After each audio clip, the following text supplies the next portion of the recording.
Thatësirat e zgjatur e kësaj vere kanë ndikuar në prodhimin e energjisë elektrike në vend.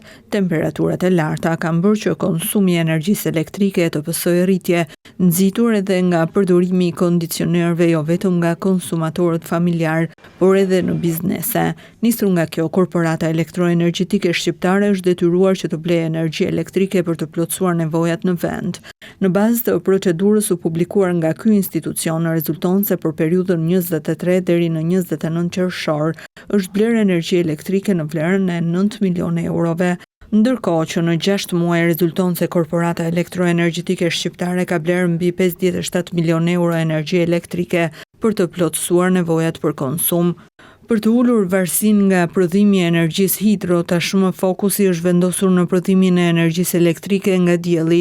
Nga të dhënat zyrtare konfirmohet se gjatë vitit të fundit ka pasur një rritje të ndjeshme të prodhimit të energjisë elektrike nga parqet fotovoltaike, të cilat në total prodhuan një sasi prej 489.000 megawatorësh, ose rreth 16% të prodhimit total.